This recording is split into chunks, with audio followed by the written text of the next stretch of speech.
Bapak Ibu yang terkasih di dalam Tuhan kita Yesus Kristus, kita bersyukur pagi hari ini kita akan bersama-sama beribadah, memuji dan memuliakan akan nama Tuhan. Mari kita membuka ibadah kita pada pagi hari ini dengan menyanyi kemenangan iman nomor 202.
Kami menaikkan pujian dan syukur kepadamu Tuhan, karena pada pagi hari ini Tuhan, kami boleh beribadah kepadamu.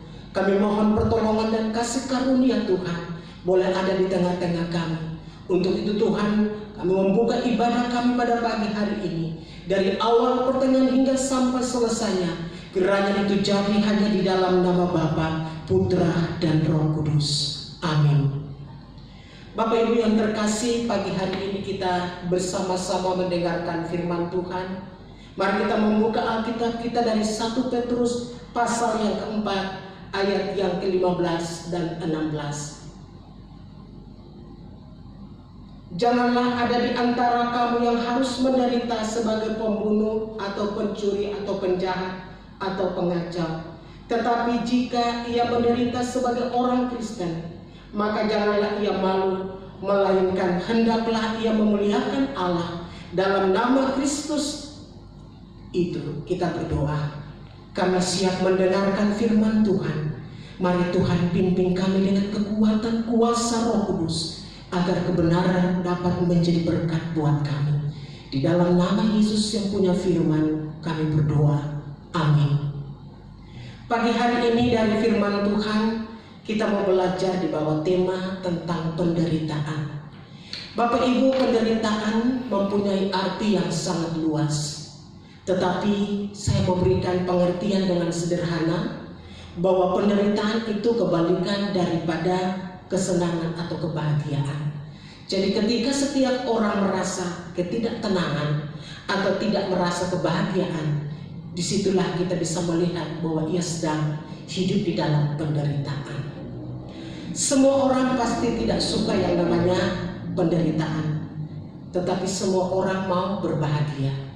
Sebab itu Bapak Ibu yang terkasih, pada pagi hari ini kita mau melihat penderitaan dari sisi Alkitab.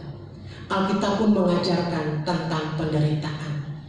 Dan firman Tuhan berkata dalam pembacaan kita tadi yang pertama, kita lihat bahwa ada dua alasan yang membuat semua orang atau setiap orang mendapat penderitaan. Yang pertama Bapak Ibu, berdasarkan Alkitab pada ayat yang ke-15, janganlah ada di antara kamu yang harus menderita sebagai pembunuh atau pencuri atau penjahat atau pengacau. Dengan demikian Bapak Ibu yang terkasih, salah satu alasan orang menderita karena kehidupannya berada di dalam ketidakbenaran, atau bahasa Alkitab adalah penderitaan itu ada karena dosa manusia. Alkitab mengajarkan kepada kita bahwa orang yang menderita karena membunuh, orang menderita karena mencuri, orang menderita karena jahat, dan orang mencuri karena selalu melakukan kekacauan.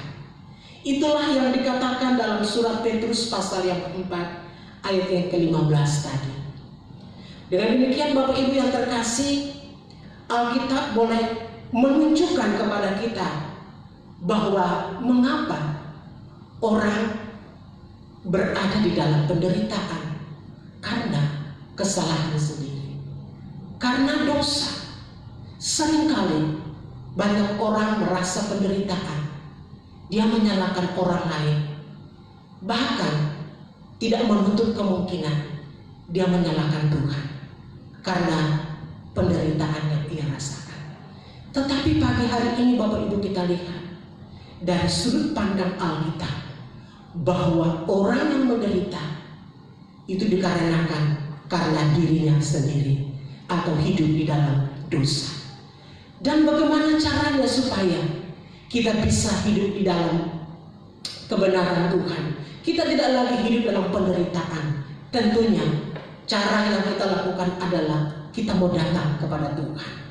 Kita mau mengaku dosa kita di hadapan Tuhan supaya Tuhan mengampuni kita. Itulah yang dikatakan dalam 1 Yohanes pasal 1 ayat yang ke-9. Jika kita mengaku dosa kita, maka Ia adalah setia dan adil, sehingga Ia akan mengampuni segala dosa kita dan menyucikan kita dari segala kejahatan. Jadi Bapak Ibu yang terkasih, bahagian yang pertama yang kita patut lihat hari ini adalah mengapa orang itu menderita oleh karena dosanya sendiri. Yang kedua, yang menyebabkan adanya dosa, adanya penderitaan dalam hidup. Yang kedua, karena kebenaran. Saudara-saudara terkasih, menderita karena Kristus, yaitu melakukan firman Tuhan. Dan firman Tuhan berkata bahwa jika kita malu karena berbuat kebenaran, sehingga harus menderita, alasan karena Roh Allah ada pada kita. Jadi yang kedua Bapak Ibu yang terkasih, sebuah penderitaan itu ada karena Bapak Ibu dan saya mau hidup di dalam kebenaran Tuhan. Bapak Ibu dalam Injil Matius pasal 3 ayat 12 berkata, memang setiap orang yang mau hidup beribadah di dalam Kristus Yesus akan menderita. Itulah yang Tuhan inginkan dalam firman Tuhan ini. Jadi saudara, ketika kita menderita oleh karena kebenaran, kita menderita oleh karena Kristus, itu adalah suatu kebahagiaan dalam kehidupan kita. Dan ini sesungguhnya bahwa tidak semua orang akan menerima kalau dia menderita karena kebenaran. Kita ingat kehidupan Rasul Paulus bahwa dia menderita sampai ia berada di dalam penjara. Itu hanya karena nama Yesus. Itu hanya karena kebenaran yang ia pertahankan dalam kehidupannya. Untuk itu saudara-saudara terkasih dalam Tuhan, dalam bahagian yang kedua, bagaimana supaya kita tetap bertahan walaupun penderitaan oleh karena kebenaran. Firman Tuhan berkata dalam 1 Petrus 4 ayat 14 dikatakan, berbahagialah kamu jika kamu dinista karena nama Kristus, sebab Roh kemuliaan yaitu Allah ada padamu. Dengan demikian penderitaan di dalam kebenaran itu bukan menakutkan kita, tetapi di dalamnya ada Roh Allah yang memberikan kekuatan dan penghiburan bagi kita. Seperti Rasul Paulus ketika berada dalam penjara, ia dengan roh sukacita memuji dan memuliakan akan nama Tuhan. Dan juga Bapak yang terkasih, ketika kita menderita karena kebenaran, firman Tuhan berkata, siapakah yang akan menggugat orang pilihan Allah? Allah membenarkan mereka. Siapakah yang akan menghukum mereka? Kristus Yesus yang telah mati, bahkan lebih lagi yang telah bangkit, yang juga duduk di sebelah kanan Allah, yang malah menjadi pembela bagi kita. Roma pasal 8 ayat 33 sampai 34. Jadi Bapak Ibu terkasih, kita menderita karena kebenaran. Kita tidak perlu takut karena ada Roh Allah yang Tuhan berikan kepada kita, karena Tuhan sendiri yang dapat membela kita karena kita hidup di dalam kebenaran Tuhan. Dengan demikian pada pagi hari ini, tema tentang penderitaan, kita boleh belajar dari dua kebenaran, yaitu orang menderita karena dosanya sendiri, dan yang kedua, orang menderita hanya karena mempertahankan nama Yesus atau kebenaran dalam hidup ini. Terpujilah nama Tuhan. Tuhan memberkati kita semua. Mari kita mengikuti perjamuan kudus pada pagi hari ini. Baik Bapak Ibu, mari kita menyanyi kemenangan iman nomor 202 ayat yang kedua. Hidupku adalah dalam naungan Tuhan.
Bapak Ibu yang terkasih, mari kita bersama-sama mengikuti perjamuan kudus. Kita sehidangan dengan meja Tuhan. Namun sebelumnya kita berdoa. Bapa, kami sudah dengarkan firman Tuhan, dan saat ini kami mau sama-sama mengikuti perjamuan kudus dalam memperingati kematian dan kebangkitan Kristus bagi kami. Mari Tuhan tuntun dan pimpin kami hingga sampai selesai. Di dalam nama Yesus kami berdoa. Amin. Bapak Ibu yang terkasih, bagi Bapak Ibu yang layak untuk menerima roti dan anggur adalah bagi Bapak Ibu yang sudah mengikuti baptisan. Untuk itu, mari kita sama-sama mengikuti perjamuan kudus pada pagi hari ini. Mari kita mengangkat roti kita.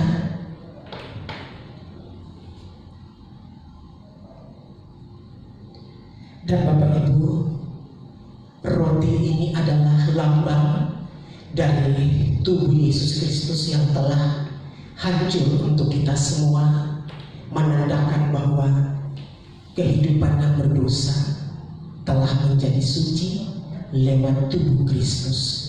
Untuk itu, sebelum kita makan roti ini, mari dengarkanlah firman Tuhan. Sebab apa yang telah kuteruskan kepadamu telah aku terima dari Tuhan, yaitu bahwa Tuhan Yesus pada malam waktu Ia diserahkan mengambil roti, dan sesudah itu Ia mengucap syukur atasnya. Ia memecah-mecahkannya dan berkata, "Inilah tubuhku yang diserahkan bagi kamu. Perbuatlah ini menjadi peringatan akan aku." Mari kita makan roti bersama.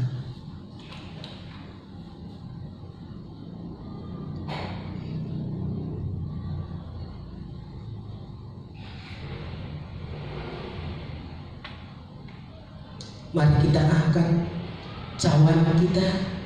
Bapak Ibu, ini adalah lambang darah Yesus Kristus yang telah tercurah di atas kayu salib, yang dapat menyucikan dosa-dosa kita, dan kita menjadi suci dan menjadi milik kepunyaannya. Untuk itu, sebelum kita minum, mari dengarkan firman Tuhan. Demikian juga Ia mengambil cawan sesudah makan, lalu berkata, "Cawan ini adalah perjanjian baru yang dimeteraikan oleh darahku. Perbuatlah ini setiap kali kamu meminumnya menjadi peringatan akan aku." Mari kita minum bersama.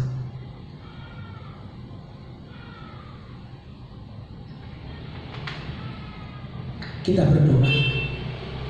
Kami mengucap syukur kepada-Mu ya Tuhan, karena kami boleh menerima roti dan anggur di dalam tubuh kami, dan kami percaya bahwa Tuhan, kuasa kematian dan kebangkitan akan menjadi bahagian bagi kami. Dan lewat perjamuan kudus ini Tuhan, Engkau akan menyatakan kuasa bagi kami, dan kami pun akan pergi dan memberitakan kabar baik Yesus Kristus kepada semua orang. Terima kasih Tuhan, kami puji dan muliakan Tuhan dan mengucap syukur atas perjamuan kudus yang sudah kami lakukan pada hari ini. Dan di dalam nama Yesus kami berdoa. Amin. Bapak Ibu yang terkasih, perjamuan kita telah selesai dan Tuhan akan terus membangun kita semua dalam pimpinan dan pertolongannya.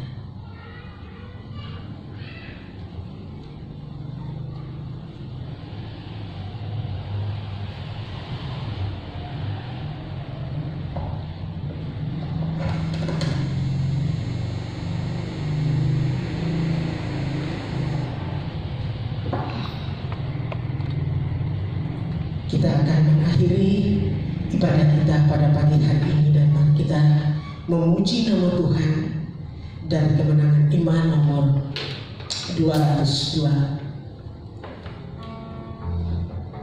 Tiap hari berkatnya tiada putusnya, kesembuhan dan penghiburan.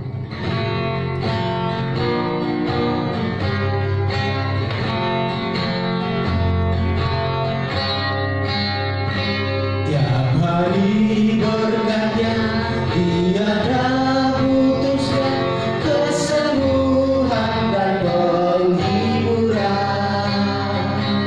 Beban dirinya hajat dicukupnya, ku tertebus demi darahnya.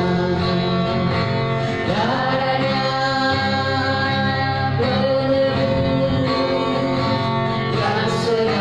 sucikan jiwaku, haleluya, ku nyanyi beserta saweru datangnya. Ku tertebus demi darahnya. Kita berdoa. Kami menaikkan hormat dan syukur kepada Tuhan atas kehadiran Tuhan di tengah-tengah ibadah kami. Semuanya dapat berjalan dengan baik, dan hamba berdoa untuk seluruh jemaat Talitha Kumi. Tuhan dengan kasih karunia-Nya menolong dan memberkati, sehingga seluruh umat-Mu hidup oleh karena anugerah Tuhan. Dan 1 minggu yang ke depan kami akan menjalani hidup kami, dan hamba mohon tuntunan dan penyertaan Tuhan ada di setiap langkah dan hidup kami.